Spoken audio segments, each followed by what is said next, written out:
Future. Excelente. Welcome everyone to your Future Leaders Today call number 70.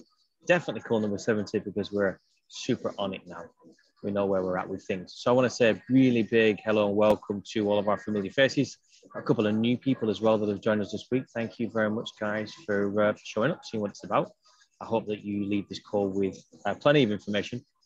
So myself and Richard, who's to my left, no idea where he's on your screen, but we run Future Leaders because we truly believe that, we truly believe in sovereign finance. We believe that money has a huge hold and a huge grip on a lot that happens within society, and crypto is or blockchain is a really the best opportunity we've seen in a long time to level the playing field a little bit more, to allow people to have a little bit more access to things a bit more fairer, and that it's one of the greatest transferences of wealth we've ever seen. So as blockchain grows more and more and more, as it has a greater use of case, as it proves itself more, and from that new conversations come out, we create Future Leaders as a bridge, as a space to hold a safe conversation with clear, good sense-making dialogue, not through finger pointing or anything like that, and to help people transition from A to B.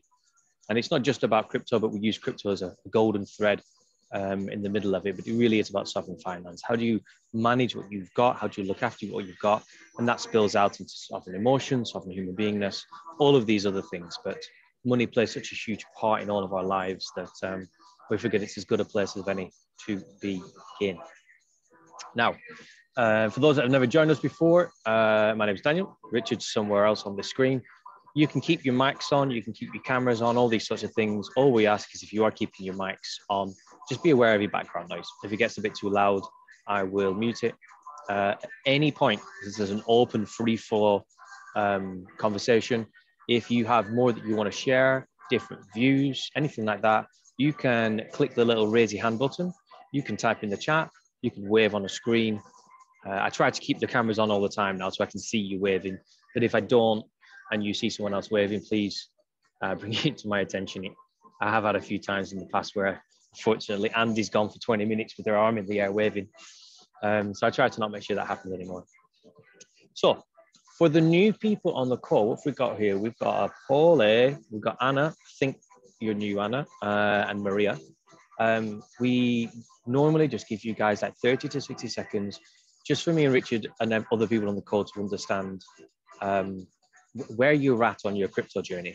It's very arbitrary, there's no scale to really go, and it's self-imposed. But it just gives us a bit of an idea. Like, are you literally learning how to spell crypto? Are you an OG and you've been here for 5 years? Somewhere in between that. So I'm going to go in the order of Paul, Anna, and Maria. This is your 10-second warning call. I'm going to be coming to you in a minute. And at the same time, what I would love to understand, although we're here to talk primarily about passive income strategies and different ways to earn within crypto, I'd love to know what's the one thing that's stopping you take the next step on your crypto journey, just so we can see if we can weave that in throughout the call. So handing over to Paul, give us a bit of a lowdown, sir. Hi everybody, hope you're all really well. So I joined the crypto space a couple of years ago and timed it to absolute perfection. So I bought my first assets, and the next day they all halved in value, and that was very exciting, I have to say. So join the club. My allocation is part of a much broader portfolio with all kinds of different assets, reasonably well diversified. So I own various crypto assets, and I also own some of the infrastructure as well. Yeah, I've got no complaints. Like everything, it's obviously been a ride, but I've got no complaints. It's the best performing asset in the portfolio by a million miles. It's the fastest horse in the race. Absolutely. And so what's your next thing in crypto you'd love to improve on or get to or anything like that? Specifically this conversation, so it's getting yield on crypto, basically. Yeah, that's the next step, really. Making it work harder. Yeah, exactly. Super. All right, Paul, thank you very much for joining. Really appreciate that. Going to come over to Anna Kingsley. Hi there. Yeah, I haven't really got much to add really. Just that I'm at the beginning of the crypto journey. My partner and other friends talk about it a lot, and have all sort of been investing for a while. And I guess I just kind of want to learn more really. So I haven't started investing yet. I just want to find out more about it at this stage. So I'm very late to the party, but looking forward to finding out more really. If it makes you feel any better, Anna, everyone thinks you're late to the party. And to not cover old ground, you're so early, you can't even comprehend it at this stage. So don't worry about being late. This ship isn't even finished built. It's definitely not. And as Paul just said a minute ago there, the prices of today are probably still less than what Paul paid at some point. So like, even if you're late time-wise, price-wise, this is a still all hot buys everywhere. So don't worry too much about it. This call then, there might be tons of stuff talked about that is just really new. But I always say crypto's like a coffee percolator, just, you know, drip after drip after drip, driving through a city. Eventually all the roads start to link up. If there are any bits that we keep saying the same word, or something you're like, hey, could you just explain that 5 levels lower, easier, then just literally just message in the chat, and we can do that as well. Okay. Okay, that's great. Thank you very much. Duper. All right, coming over to Maria. I love the Maria again. Oh, let me unmute you. You're muted, my dear. Can you hear me? Yeah, yes. I think I'm there. Yeah. Excellent. Thank you. Well, hello, everyone. Yes, same. I'm pretty new to this. I just literally started in January. I bought a few cryptos. Suddenly it was 25% up or something within a few days. It was all very exciting. Then I looked again, then they were half.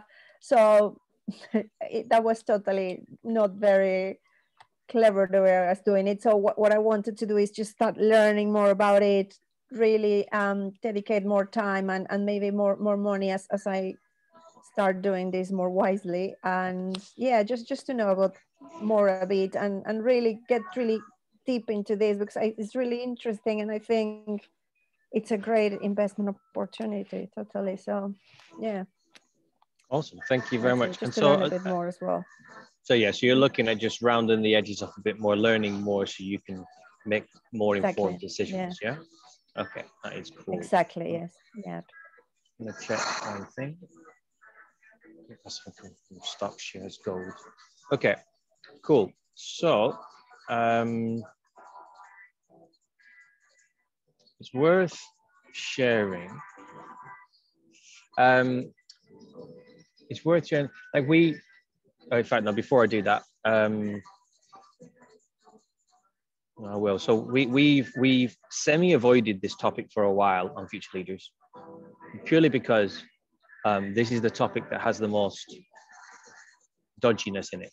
I mean, crypto is an unregulated space, and I'm generally pro-regulation. We needed it. It is useful for safeguarding, but too much regulation stifles things. So it's this fine balance. And historically, whatever country you're from, the ruling regulatory body, the FCA, FSCS, normally oversteps its mark a little bit, or governments push too hard. So that's why, like, crypto's enjoyed a space of non-regulation, which has just made it explode. But then within that, you just have a lot of charlatans, bad things, and mishaps and all sorts of things.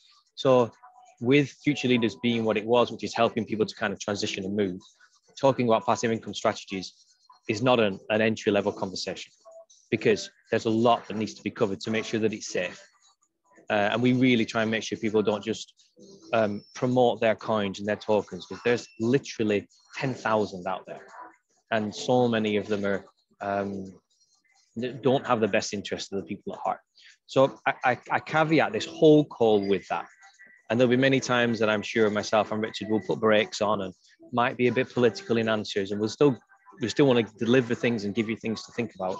But I really want to make sure that wrapped around all of this is understanding that we're going to talk about this tiny little dot here. And when you go out and you look at things, it's huge, and they're all shiny and they're all great. They'll all tell you all the buzzwords in the world. but it does just need delicacy.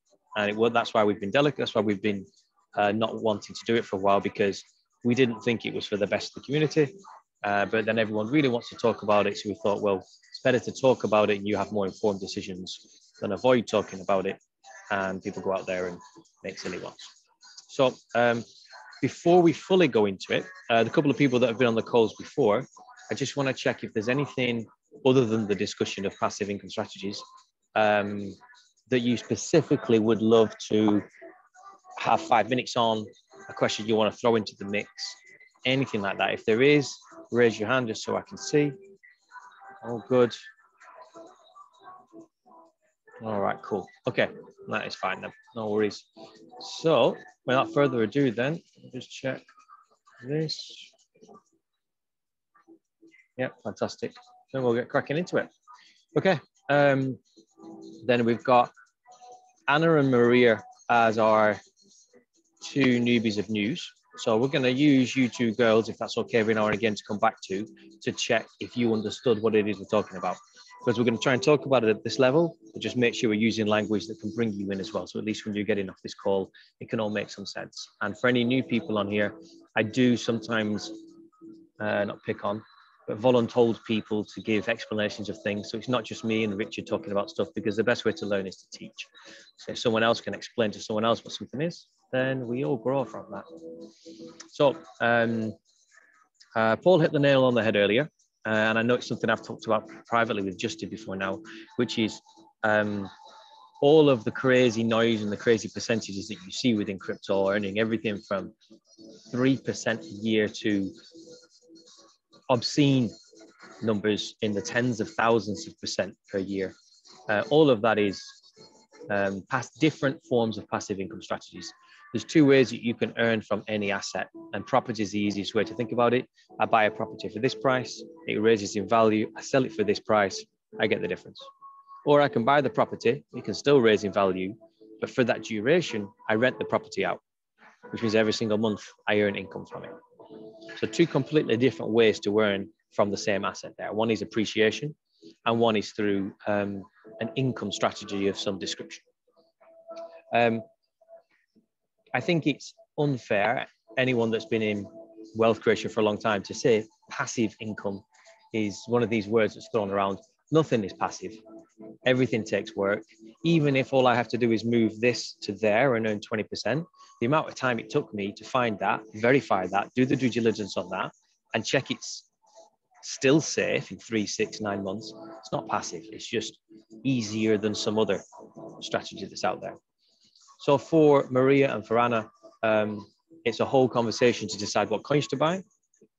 And then it's a whole nother conversation to say, hey, I've got these coins, these tokens. What can I do with them to make them work, to earn me money, like renting out the house? So our good friend Richard has made a really simple and clean document that we're going to work through today. I don't really want to share my screen. I'll share it for now so you can see it. And what I'm going to do is I'm going to cut it and I'm going to put it in the Telegram group so that we don't have it shared all the time. So give me 1 second.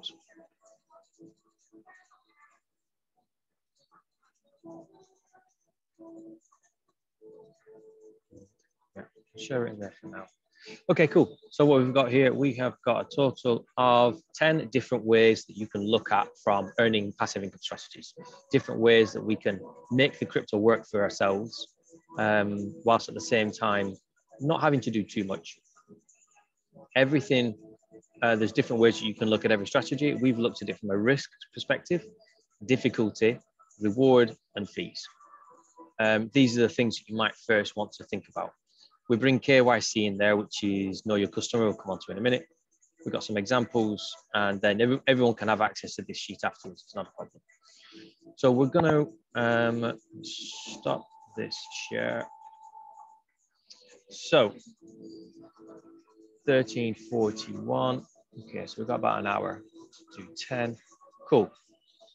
So we're going to begin at the top here. We've got sex lending and DEX lending. We talked about CEXs and DEXs last week. Anyone care to give a 1-minute summary on what they think the difference is between a sex? In fact, anybody thinks they know what the difference is between a CEX and a DEX? No takers? Okay, so one's centralized and one is decentralized. A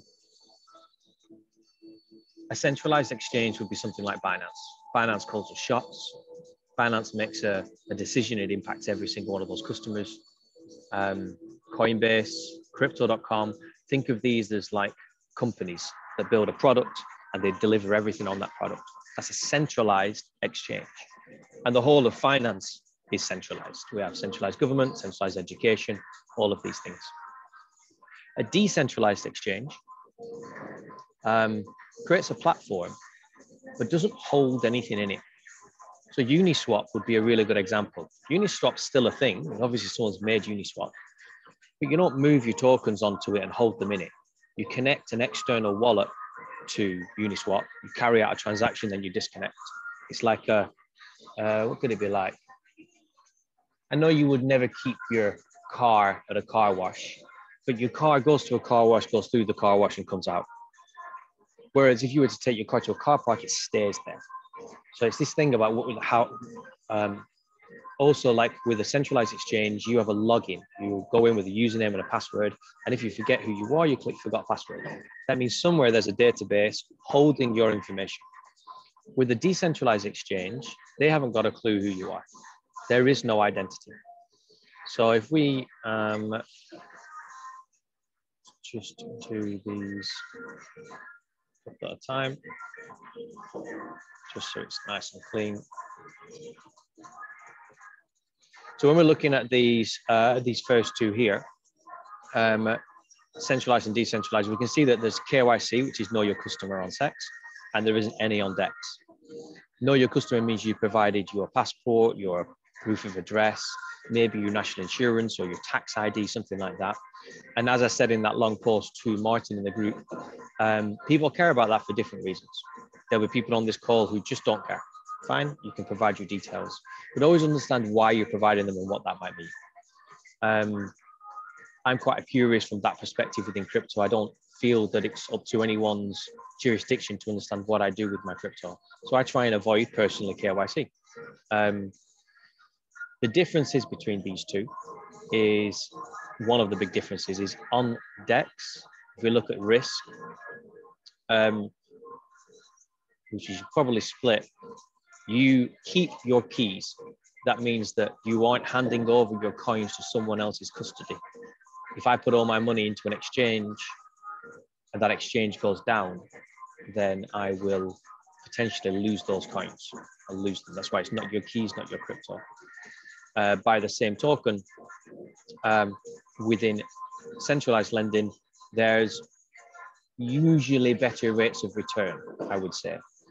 So this is the easiest form of lending that's out there. We can see the difficulty here for centralized lending is really easy. You dump your coins in there, you click a few buttons. Well, some you don't even click a few buttons and you're earning. That's it. Decentralized lending takes a little bit more complexity. Richard, I'm curious, because you've put the risk the same on both of these. How would you define the risk difference between centralized and decentralized?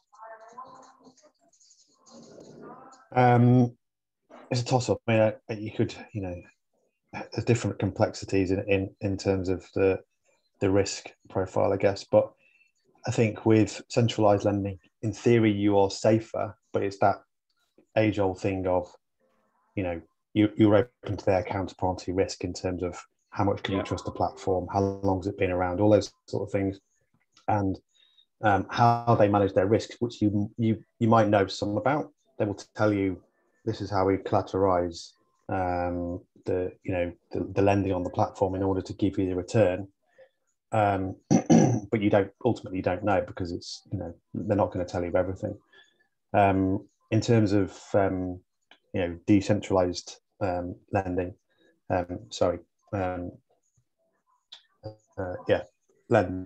The risk is usually on some of these platforms, particularly the newer ones. They can be open to hacks. and you are in charge, and counter to the centralized lending, you're in control of your keys. So you are open to hacks as well, basically. So, you know, maybe you could say centralized lending is a little, it could be green in that case, in case, you know, it could be less risk, but you're not in control of it. So that's why I've given it that rating, basically. So from a sovereign point of view, you know, we would prefer decentralized lending, but it's up to you in terms of difficulty and where you sit within that, really, in terms of your preference, basically, and your own security as well. Cool. And so let's just put to the right here. Let's put example sites, platforms, and let's have some example AP. Well, I'll put APR and I'm going to put APY. Anyone know the difference between APR and APY? I'm going to stress on Paul here because I feel like Paul A might know the difference between APR and APY. But it's okay if you don't. I didn't until I really got into crypto. I have absolutely no idea. Okay, so it's one of these words that gets thrown around. APR, annual percentage return. APY, annual percentage yield. And at first I was like, well, like, how are they different? And the difference is all down to compounding. So compounding, for those that don't know, is the earning interest on your interest. So I invest a grand. I get paid £100 a year or a day, let's say. The question is, does the £100 get paid out to a separate pot? And I've still got the £100 gets set to a separate pot, and I've still got £1,000. Or does the £100 go back into the grand? I've now got 1,100. Next time I'm going to get paid out £110. So you're incrementally earning more and more and more. That's compounding. So APR is how much you get paid per day, per month, whatever your rate is. APY is retrospectively over the course of a year, where you take into account compounding, what's the effective rate that you got. So you might get 10% APR paid daily, which actually relates to something like 13% APY, because it takes into account the interest. It doesn't matter if that hasn't dropped for everybody. It's a weird one if you've never played with it. Paul, does that kind of make a bit of sense? Thumbs up, thumbs down. Yeah, it does. Yeah, cool. So like once you start working with returns, you'll see it's just you. The reason I say it is because APY is sexier because it's bigger. 26% APY.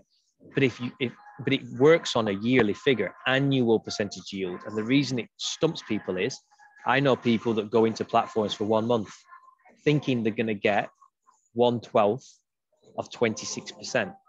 That 26% takes literally 12 months of compounding daily to get to 26%. The APR on a monthly might only be something like 18. So it's just, they throw these figures around. So just pay attention to APR and APY, just to know the difference. So if we look at... Just wondering, Dan, if everyone knows what compounding is, because some people might not. Okay. My 2-minute explanation didn't do the job. What did Einstein say about compounding? I said a lot. I appreciate I didn't add much context there. 8th wonder of the world. He said it's the 8th wonder of the world. That is not what I expected to come up. It's also a scientific method. What?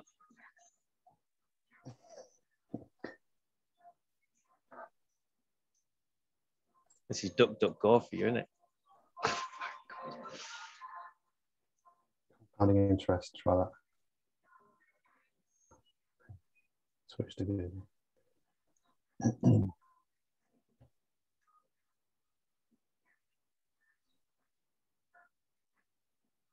Here we go, compound interest curve. So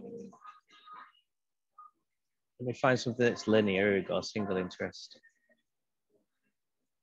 Shrink you in a little bit. There we go.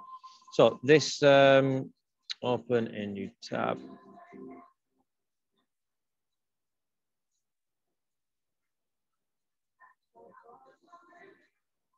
open image with each other.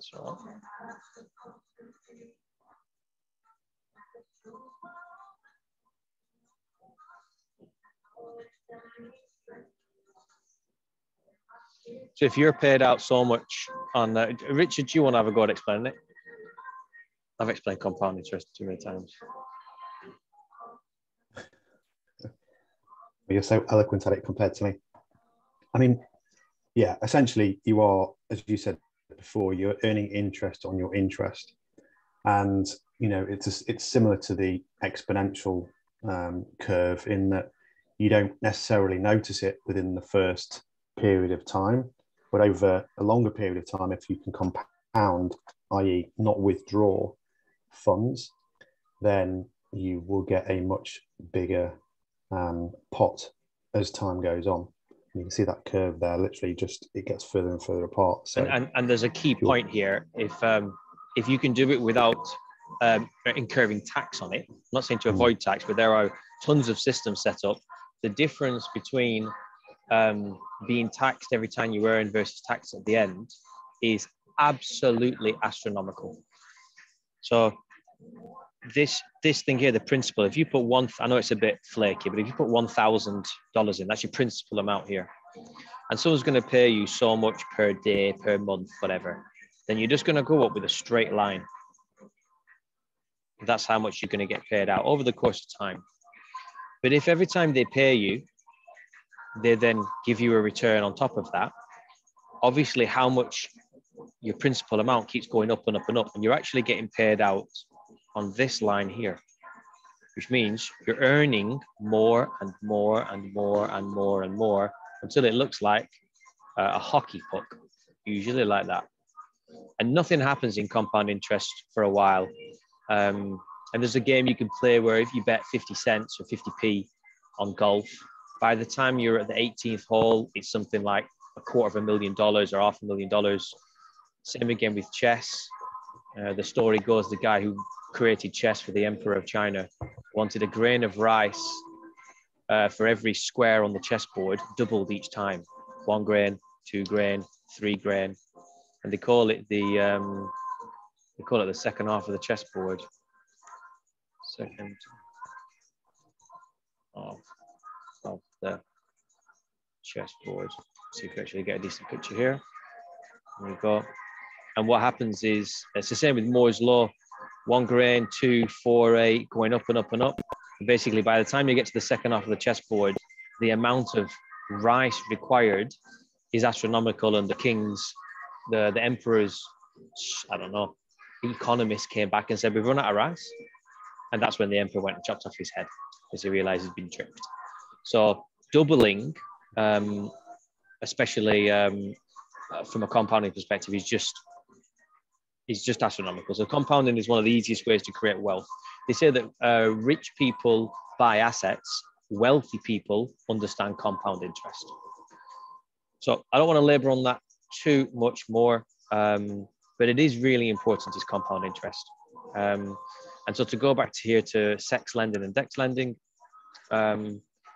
you can get returns quite comfortably, I would say, from 3% on a SEX platform to 15%. What do you reckon? Probably higher than that in some cases, but it depends. It moves around, doesn't it? But yeah, I've actually got a link to. I'll share.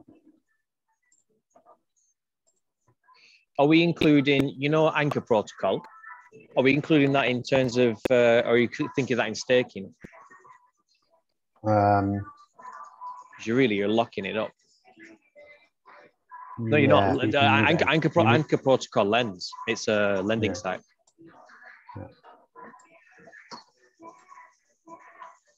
Yeah. 20%. So some of the risks to think about when you're thinking about lending really comes back to, if we look at why the risk is on DEX, I've put here rug pullable. What I mean by rug pullable, there's a term in crypto saying you've had the rug pulled. If you think about it as an expression, you've had the rug pulled out from underneath of you. You don't want that. There we go. So in crypto, people can create these platforms let's say I say to a handful of you guys, right, guys, I'm going to give you 15% return. Here's my address. Send all your crypto to it, and it's all locked up. And I lend it out, and I do stuff with it. I'll give you 15%. Literally, in the space of a day, sometimes you can have hundreds of millions of dollars in here, and then the next day it's gone. That is a very classic rug pull, and some of them have got very, very clever, and have taken billions of dollars, and it's gone. Nothing you can do about it.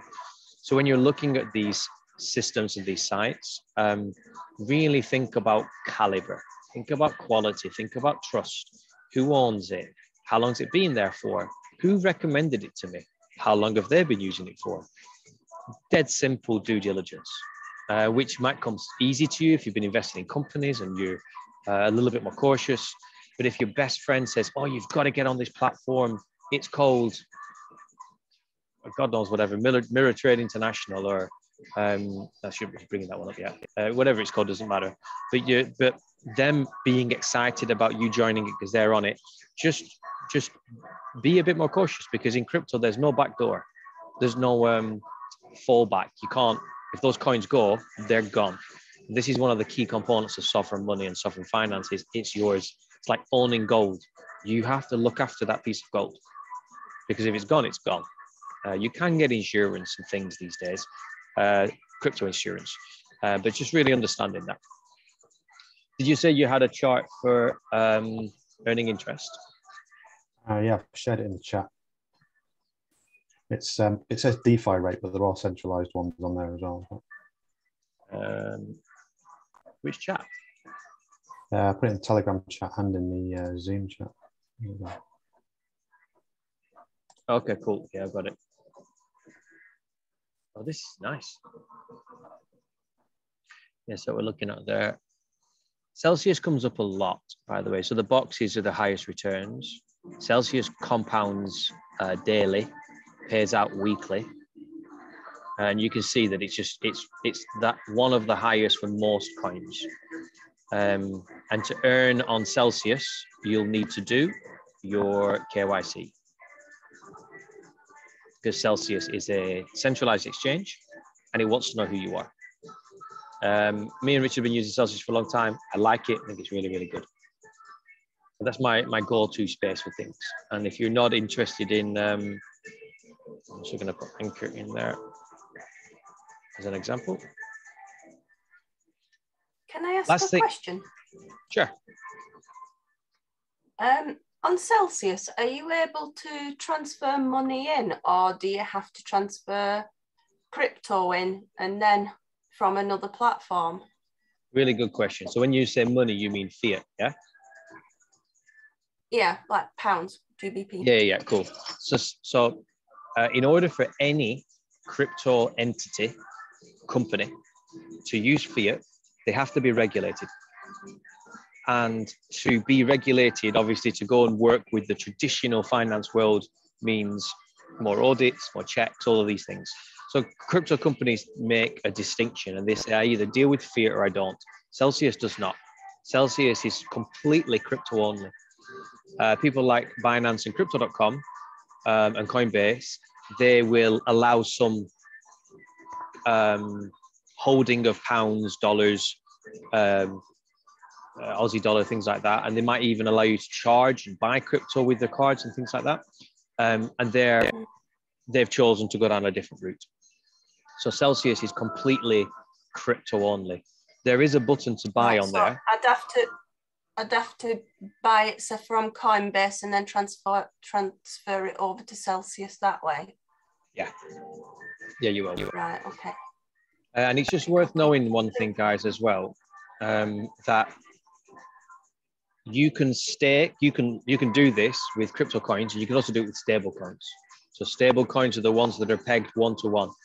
So if you're sat on 50K in dollars or something like that, and you don't really want to put it into Bitcoin or something that's volatile, but you say, hey, well, I've got this money, then you might want to take some of that and you can invest it on things that are going to earn you interest on stable, so that you can put 10 grand in, earn 10 to 20% on it. And at the end of 1 day, 1 month, 1 year, take it out. There's no lock-in period. So if you need access to that 10 grand, it's still worth 10 grand. So I create that distinction because sometimes people think if you're in crypto, you're susceptible to the volatility of it. And someone said, well, why would I do that? And I think it was on one of the other calls actually. And it literally is because if you're trying to find something that's, if you're sat on large sums of money or whatever a sum of money is to you and you deem it to be large, then what you're really looking for is trust. And most people trust a bank, even though there are no interest on it. They trust that it'll still be there. I put 10 grand in, it'll still be there. But when you start factoring in deflation, inflation, what's going on with the markets every year, the amount of money, the amount of purchasing power that's worth is changing. So you can move your funds into some of these platforms and you can insure them against hacks. You can insure them against rug pulls. You can insure them against depreciation of a stable coin. So if a stable coin, if one tether is worth $1 and all of a sudden something happens with tether and it's worth 70 cents, the insurance will cover the difference. So they'll pay out and you'll still be worth $1. So you can all of a sudden find more trust within crypto now. And these are companies like Bridge Mutual, who are a large insurance firm, offering insurance on crypto on certain platforms, earning interest. So it's just something else to just consider as well. And that specifically is what I just mentioned quickly, sorry Daniel, just for anyone who's kind of new on here and based in the UK, I tried to set up a Celsius account and they're not currently taking on any new applications from people in the UK, just for anyone who's new and kind of wasn't aware of that. Yeah, thank you for sharing that as well. I keep forgetting about that. If you're, unfortunately, it is one of the biggest ones. And this comes down to simplicity. Crypto is a proof of work system by definition, meaning the more work you're willing to put into it, the more you'll get out. But the more work you put in, the more complex it becomes. And it's important that crypto never gets more complex than your ability to manage it. So you can have all these different levels, like how much will I get paid out, and what's the risk, and what's the potential future return, all of these different variables. But your technical ability to understand what it is you're creating is the most important factor, because the biggest threat in crypto is you forgetting a password, forgetting a two-factor authentication, you passing away unexpectedly. You're probably the most crypto person in your family, which means if you passed away tomorrow, what happens? Like, you know, it's a serious question. I know when I sat down and I spoke with my partner about it, and we did whatever we needed to do, one of my questions was, you know, what's the first thing that you do? And her response was, I'd call Richard. Now, in that instance, she's got answers to things, but she also knows that she can trust him to help work through what I think is clear. But it's good to think about these things, because a guy died 2 weeks ago. What did he have? 187,000 Bitcoin. He owned 3% of the supply, which is a lot. And he died in a boating accident, which, like, I'm full love and support to anyone that passes. But it just created this stir in the crypto space of no one knows if all of a sudden those coins have gone to someone else or if they've disappeared forever. And it really brings up these questions about, what's it called when you're like estate planning sort of thing. So just ponder all these things. So why do I say all this? There is a point. Celsius is the simplest. One platform, look at how many coins it does. But to Louise's frustration, she can't get on there now. Okay, so then what's next? Next up probably is Aave. But then if she goes to Aave, she's going to get, in this instance, 2% on USDC. Let's say that she wanted that. She'd have got 8% over here. But then she might say, okay, well, USDC is a stable coin. So I like the fact that it's stable. So I'm going to use Fulcrum. And she checks it and she's happy with it to get a higher return. Now she's using two sites, which means the level of complexity just went up, which means that her level of technical ability to manage that complexity needs to be greater than the complexity. I hope that makes sense for people. So you can use all sorts of different sites, but just be aware of what it takes. Okay, go on, let us crack on. So staking.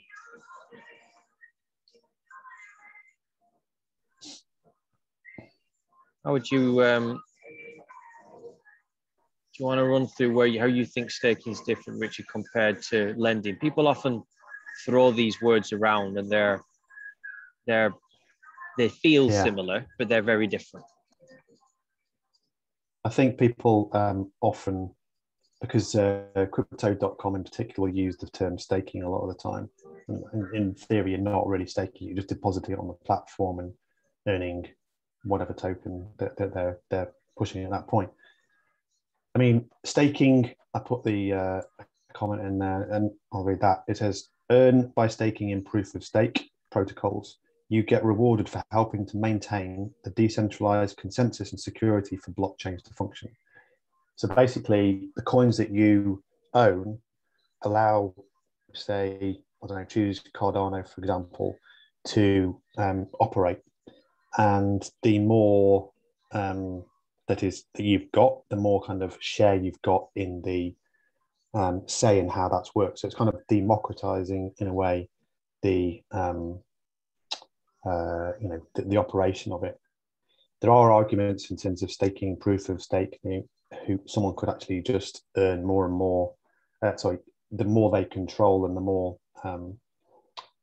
dominance, or they can say manipulate the market. But there are protocols within those to sort of try and prevent that.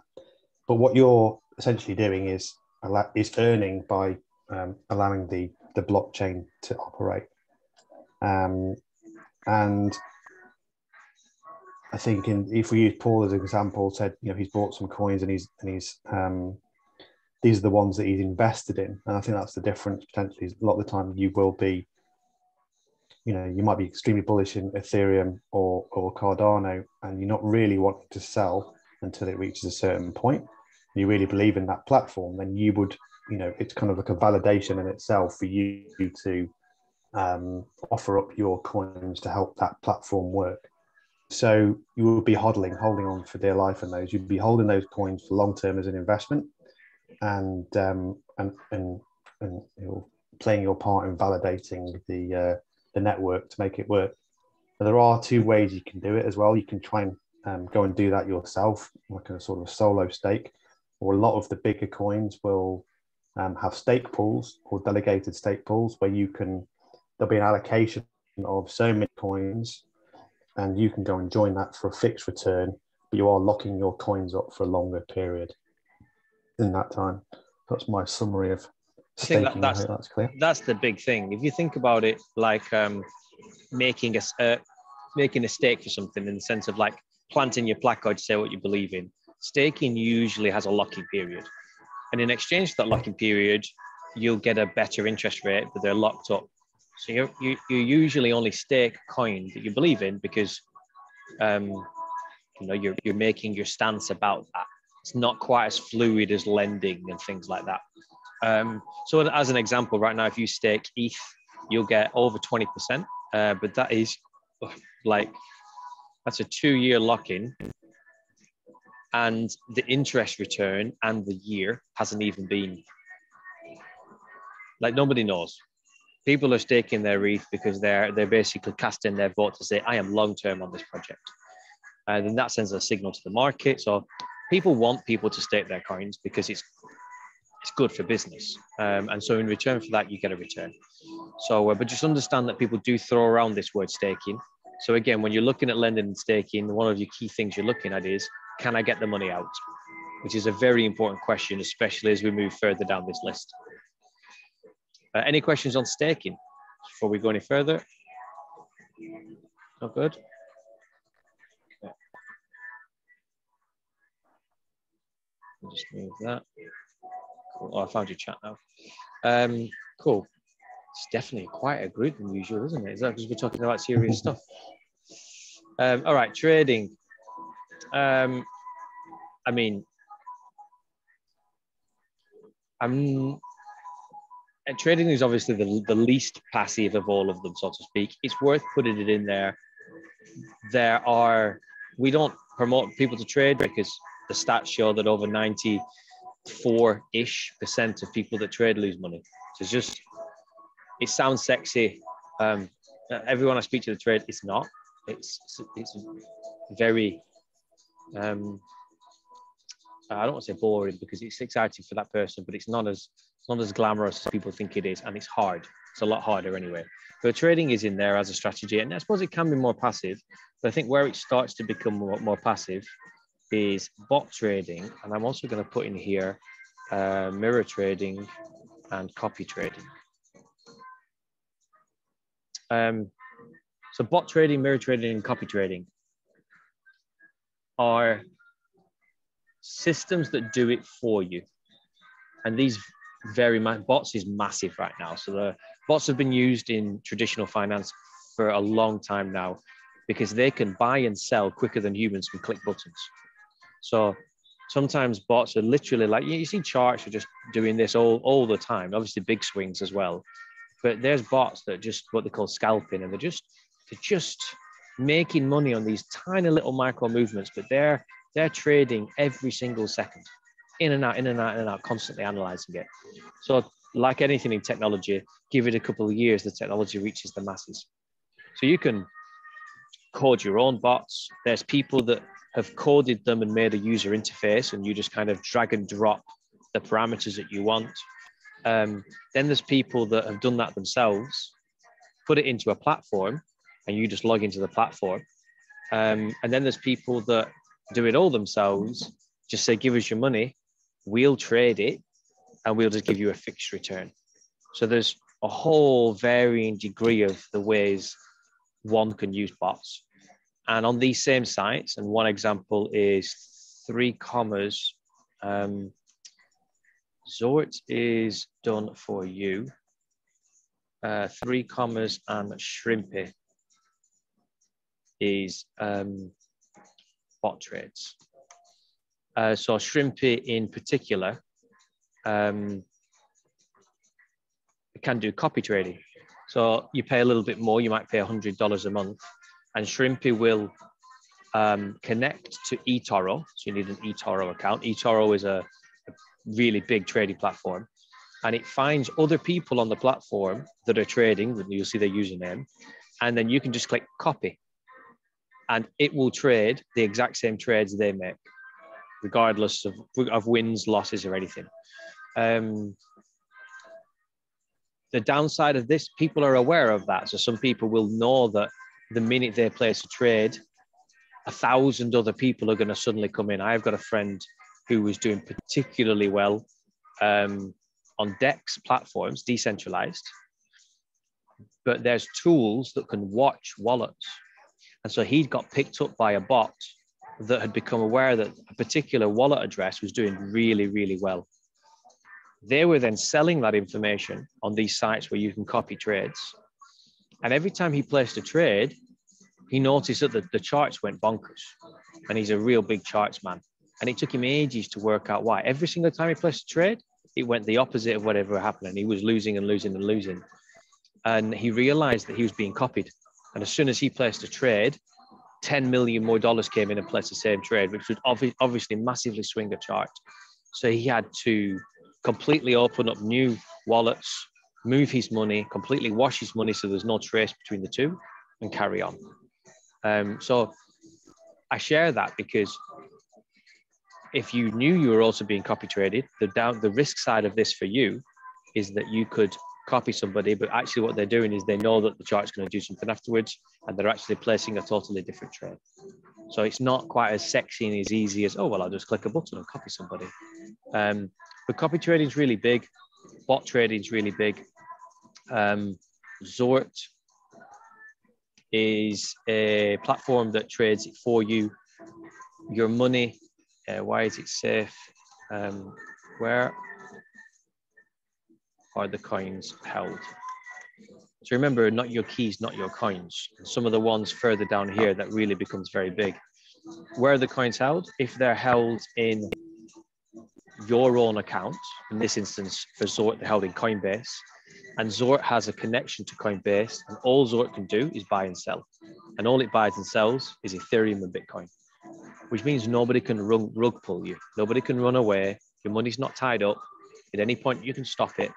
So there's a lot of safety. Your actual safety is, do I trust Coinbase? Because Zort doesn't have any capability to do anything with it. So there's certain questions to think about when you're looking at bot trading. And one of them is, where's the money? How's the money safe? And if someone else has programmed a bot, how much do I trust them, and what is it they're trading? Are they trading random altcoins that are worth 0.00001 cents, heavy risk, or are they trading only Bitcoin, Ethereum, and Cardano, you know, big tokens that have been here for a long time? So there's some of the risks to think about when you're looking at bot trading. Difficulty, it is a little bit more difficult. Go on. I was just going to say, because I've had a look at it, but I'm not used it myself. How far have you got with Zort yourself? I've been using it now for play with it. Yeah, a couple of months now. I love it.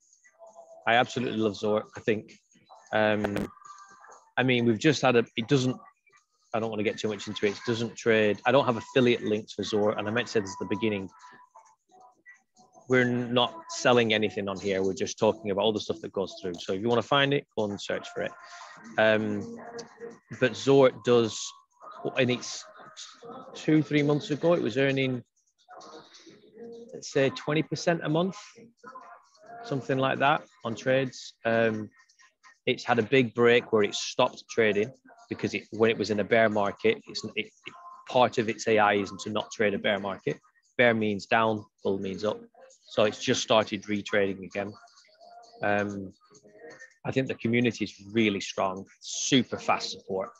I mean, in the Telegram group, if you've got a question, it's answered in seconds. And I really like that. These are the things that I like to see. And I trust them. And I think they're going to do really, really well. So I'm very big on Zort, and I've just started looking at Shrimpy. Well, I'm trialing Shrimpy in 3 commas.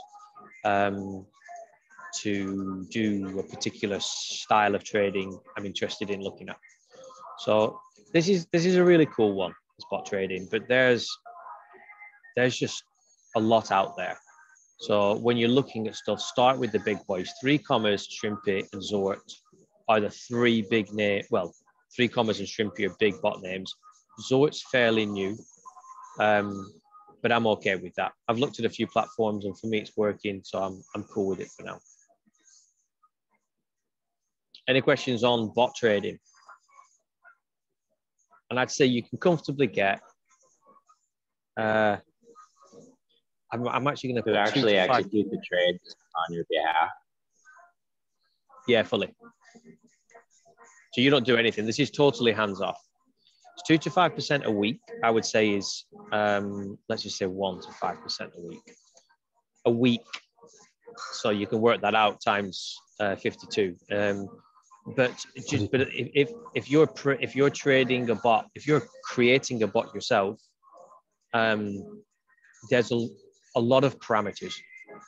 You can make a lot of money with it, but it's if you're going to make the bot yourself, even using one of these drag and drop things. I had a trading bot 4 years ago when I got into crypto, and I lost all of my money because I didn't tick a box called sliding take profit, which meant as it went up, I was meant to take the profit, and a trailing stop loss, which meant as the price keeps going up, my sell goes up with it, so that if the price drops, it sells. What was happening was my sell order was here, the price would go up, I'd make loads of money, but I haven't sold. Then the price would come back down, and then it would sell here. So I basically lost every trade because of a tick box. So just understand that there are some huge things you can do within bots, but go slowly and go steady. And remember, if it's shiny, just step back a little bit. Doesn't mean it's not good, but shiny can obscure our judgment. We've all been swept away with excitement, whether it's in money, romance, cars, whatever it is you're into. Like it clouds our judgment sometimes. I think it's also about recognizing what kind of person you are as well. How excited you get about stuff, how technical you are, how bored you'll get with it quickly, because it's an easy way to lose your shirt very, very quickly. So you have to just have that self-awareness, I think. Yeah, it's okay, I'll just turn my screen down, Christina. I've not got much power, guys, and but we'll just keep going. I'll see if I can find some power. So liquidity mining and yield farming and mining. Liquidity mining and yield farming. These are huge topics, aren't they?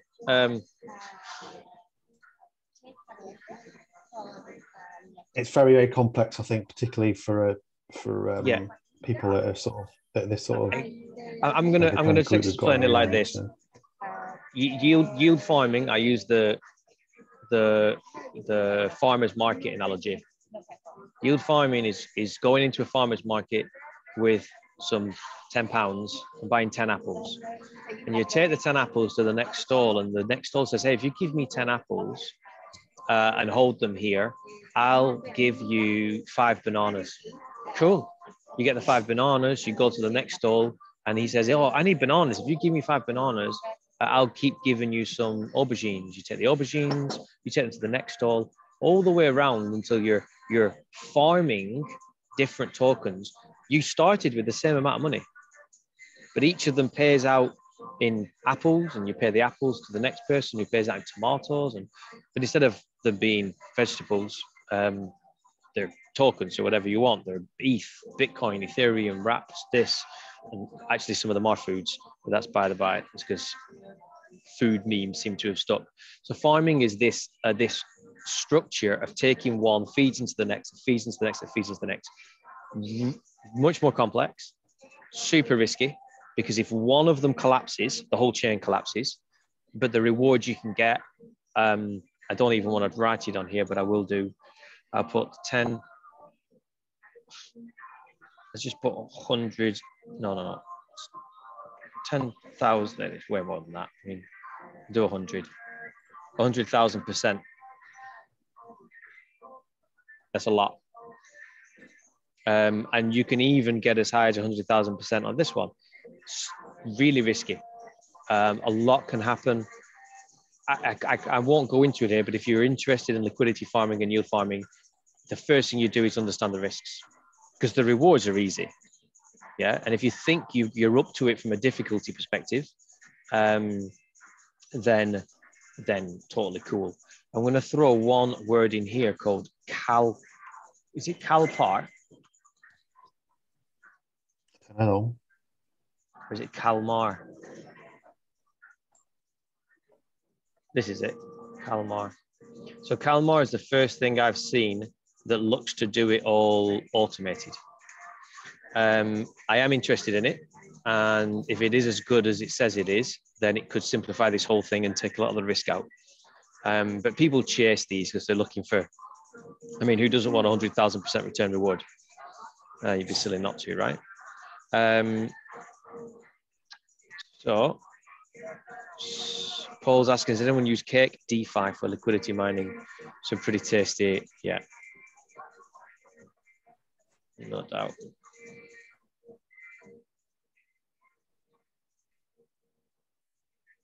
Right, just move this, I'll press the wrong button. Cake DeFi, 7.5. See, it says APY. So just to pay attention to see it. So I mean, people see this 101%. So it's understanding, like this one wants 2 tokens locked up. Just understand that the risk here, there's different risks. There's something called impermanent loss, especially here.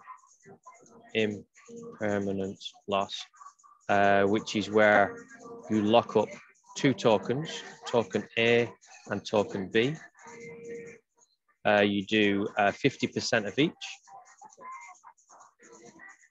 And they need to be worth the same amount. So if one of those suddenly goes up or goes down, then you no longer have 50% value of each. You've got 25 and 75. And if it goes all the way down to zero, you get a permanent loss, you lose the whole thing. So it's just understanding that if you're interested in these two, please look at the risks first before you get too excited with the rest. 16%.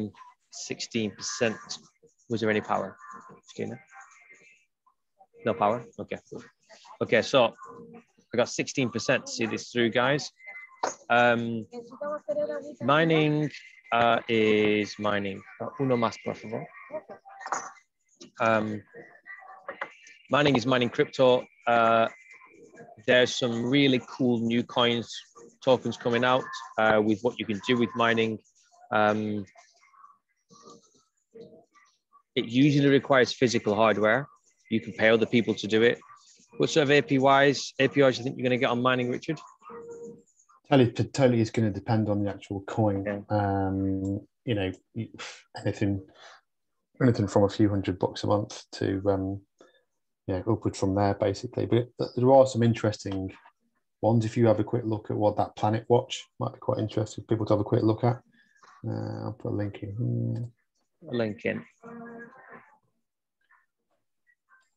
Basically, it's like a little wearable thing or a thing you can put in your house that's monitoring the air quality, and as a reward for giving that data, they will reward you in these Planet tokens.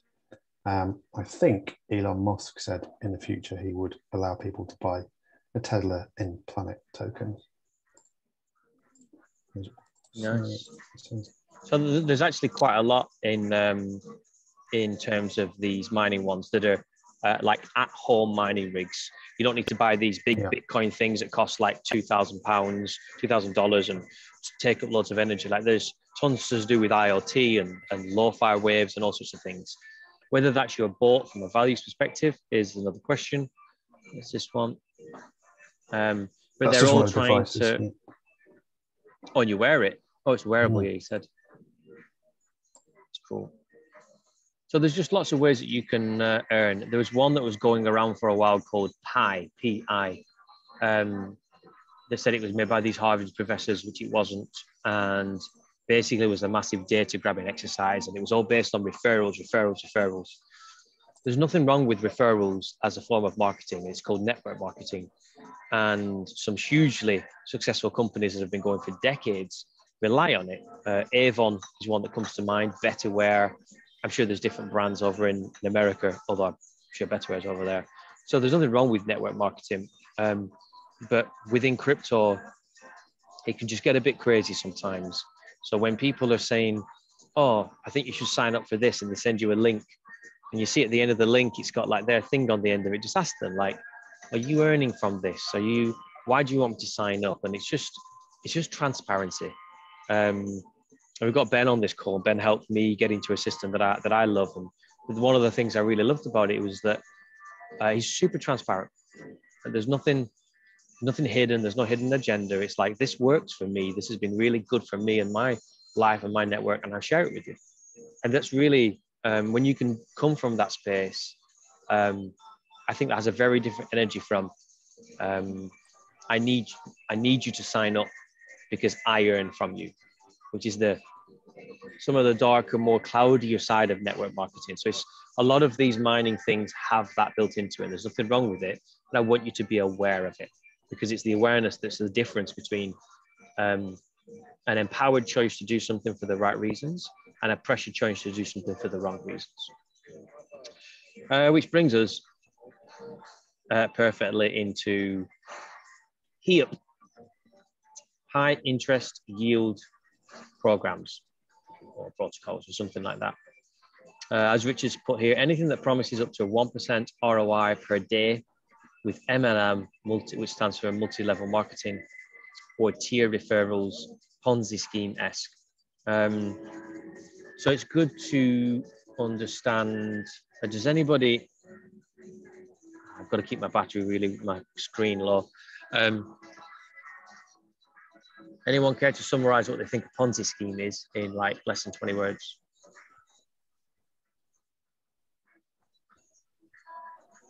where the returns are generated from new money coming into the investment scheme. Perfect. Fresh blood keeps the whole thing going. And Ponzi schemes can look good, and no one can ever really know if something is a Ponzi scheme until a Ponzi scheme collapses. Because so long as there's people bringing in new money, that pays out the people that are expecting a return, who go out and tell people it works, who brings in new money, that pays out the other people that came in last time. And the cycle keeps going so long as there's enough money to feed the system. And I've wrestled with this for a long time on some of these systems. Fundamentally, at the end of the day, in my opinion, you don't know. There's very little proof one can have, because it's down to the motives and the intention of the person that owns the company.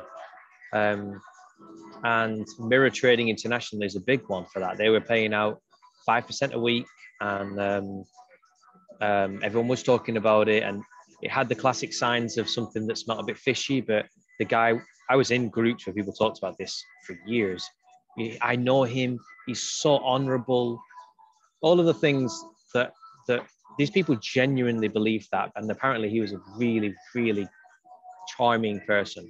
And then the money started to dry up, and there were some issues, and then all of a sudden the police were involved, and then all of a sudden he disappeared. And so did 23 million, billion, wow, however much money went. A lot of money, a lot of anger, a lot of families upset, and nobody saw it coming. So and I actually nearly invested in that company. I was watching it for ages on that pretense. I thought, well, I'll watch it for a couple of years and I'll see how it goes. So there's I mean, these are the recent failures: MTI, Final Mente, Finoco, Bureau. I'm going to put Torque in there as well. Richard, do we need to labor any more on? I think it's the old adage: if it's too good to be true, it usually is. The only thing I'd say is there's, from a purely, taking ethics out of it and what you believe or don't believe, any of these things, there is a ton of money to be made about them. The main thing is work out how quickly you can get your cash out, and go in there assuming that it's going to fail, so you risk only what you're prepared to risk. Anyone that's sort of offering around about up to in the area of 1% a day, they're the ones to kind of just do some due diligence on, or go the extra mile, basically. And usually anything that's got the multi-level marketing, as Daniel said, on it. So it's about how quickly you can get your cash out, and how old is the scheme usually. If it's relatively new, then you probably will be able to get your cash out and make some decent rewards. It's up to you then. But the way they incentivize you is to use that referral scheme so that the cash keeps coming in. So it's just how you feel about that side of it at the same time, I'd say. But so go in as quickly as you can and get out as quickly as you can. I'm on 8%, just so people know. So in terms of, let's see if I can close a couple of things down. So in terms of, for myself, this year I got into 3 systems: Hyperfund, CashFX, and Daisy.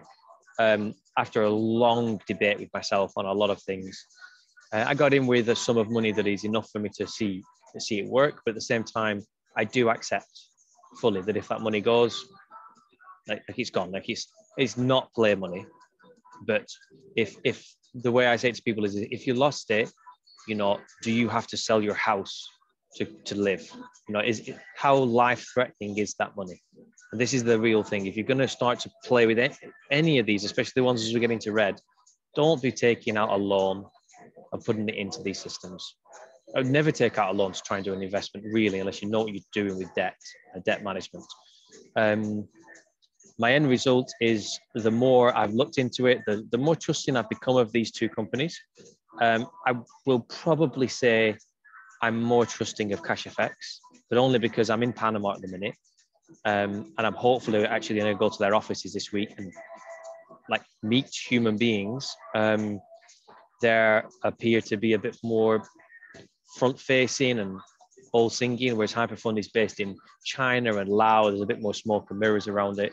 But I still I'm still okay with it. I still talk to people about it, but I'm very selective over who I do that with because I can't prove anything.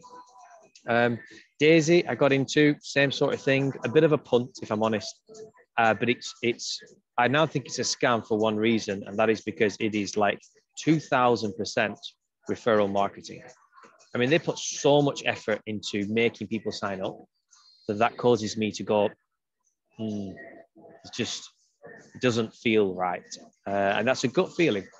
And I could have a financial advisor here that says they're all dodgy as sin. And I could have someone over here saying, I've got into 1,000 of them and these ones are still paying out and they're brilliant. All these views are right. Just understand the risks that come along with it. Because Rich is right. The returns you sort of get in here is, anywhere from 70 to 300% a year, roughly speaking. Depends on what you do, depends on how long you leave it in for, all of these things.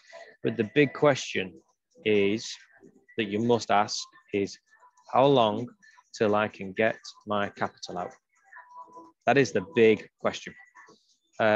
Because if you've got to wait, 2 years, that's a long time to find out if it works or not. With Hyperfund and CashFX, it's about 7 months, roughly, to kind of get most of your capital out.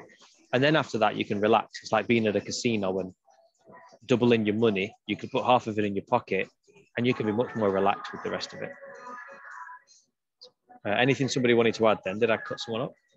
I was just going to say, I mean, that along with something like Celsius, these are the easiest ways to make money. And that's why these type of things are so appealing to people, is they are that easy. You just deposit your money in, watch it compound and sit on massive gains, basically. But yeah, and it can literally, you get in at the right time with some of these things, you can do very, very, very well with it. And if you know a lot of people, you can do even better with it. We're bringing in ethics here, bringing in values, all of these sorts of things. Like I said, we choose not to talk about these things too much in the group just because I can't vet them to a certain point, but it's good to now at least bring them up and you can ponder them and look at them and look around. So I'm on 5%. Borrowing for cash flow, is this like borrowing against assets? Yeah. Cool. Do you want to explain that a little bit? If you click on there's a tab there that says BTC borrowing, and next to it, click on that. On the bottom. Where's that? There's another tab at the bottom of that spreadsheet, BTC borrowing. Oh, yeah, I see it. So basically, it's as you mentioned before, it's from the point of view of, I can't make my thing work. Buying an asset and sitting on it as the wealthiest people do. So you're creating that kind of generational wealth. But essentially, I mean, what you're trying to look at there is holding something for long term. In this example, Bitcoin, and this chart will kind of work. So you can change the Bitcoin price, you can change the number of Bitcoin, and we'll share this sheet after.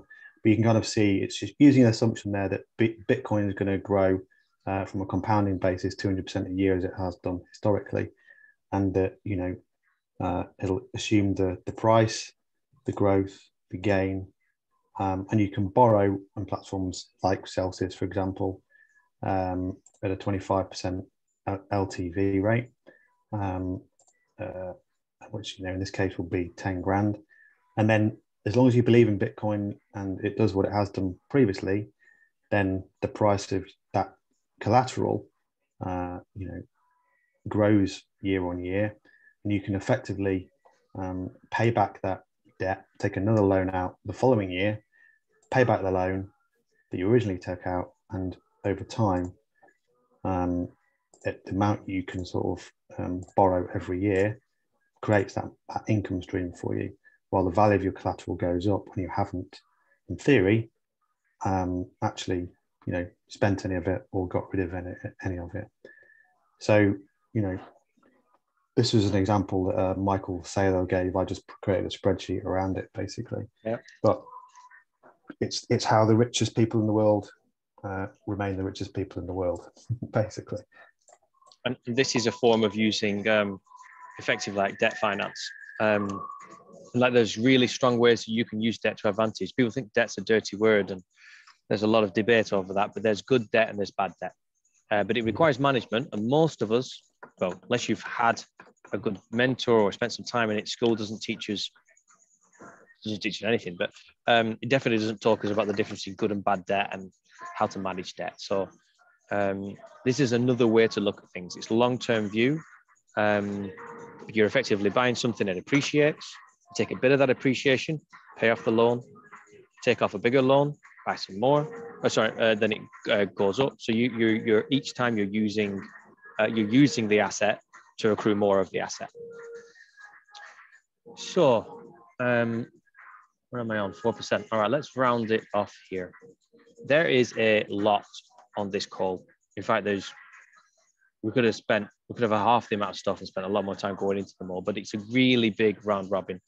As far as I can see, this is, apart from some very complex ways and some nifty sites that kind of do 2 or 3 of the things in here.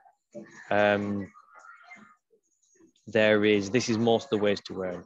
You're either giving your money over to a platform who's doing something with it and giving you a return, or you're keeping your money yourself and putting it in something. And the amount of time it is will be locked up or not locked up, and the amount of return you're going to get will vary. What you get paid out in, some things pay out in stable coins, some things pay out in crypto, varies massively. Oh, there we go. Cool. So I'm going to wrap it up here. We do have 3% left. I would love, I can't even see anybody, my screen is that low. So Richard, you have to unmute people. I'd love to get 1 or 2 takeaways from people. It's a very silent call, but you're all still here, which tells us something. So I'd love it if 1 or 2 of you would love to just unmute yourself and just give us anything that has been a takeaway for yourself that you're either going to look into more after this call or has helped you understand something better. Don't be shy. Who's volunteering?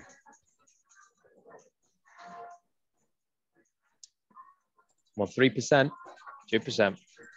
Paul's going to go. Bridgington. Yeah, I mean, this is something I've been sort of thinking about really for quite a while. So, you know, I guess just kind of trying to be prepared, use the kind of ball run as a way of kind of getting, you know, sort of money there and understanding how I can then make it work during the quieter times.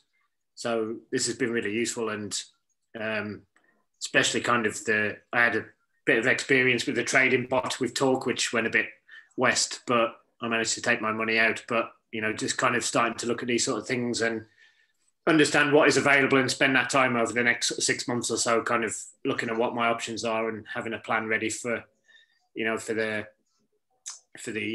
bear market really. So yeah, it's been really useful.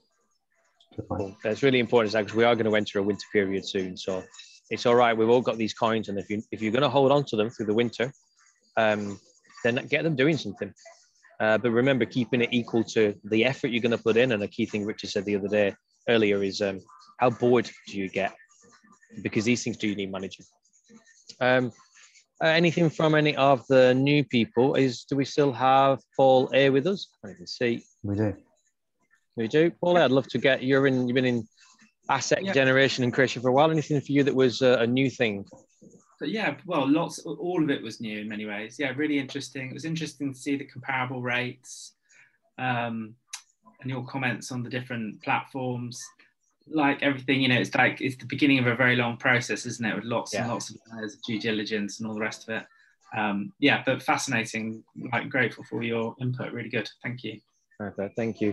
And Paul I just said a really good word then. Due diligence. Like, just don't. What is the first rule of crypto? Don't FOMO in. FOMO is FOMO, fear of missing out. Don't just jump in, because there's so much to jump into that statistically is probably crap. So due diligence does take a while, but that's why we have a community. That's why we talk and we share. We'll tidy this document up a little bit and maybe put some sites that we wouldn't recommend or would recommend. And at least then there's a bit of a broad topic. I'm on 1%. I just want to say thank you to everyone for showing up. New people, familiar faces, old faces that look really young. Thank you for Richard again, and thank you for everyone for the patience. I know we're a bit late on this call. We do truly believe that this is the greatest transfer of wealth we've ever seen. And at some point we will enter a bear market. and it will have a very different emotional roller coaster than we've experienced over the last year. So it's about preparing for that and preparing for it with as much grace and ease and support as possible. So I hope this has been useful. Our next call will be in 2 weeks' time, same day. And until then, I wish you a wonderful day, evening, morning, wherever you are, and we will speak to you soon. Take care, everybody. Bye. Bye-bye. Thank you so much. Bye. Thank you.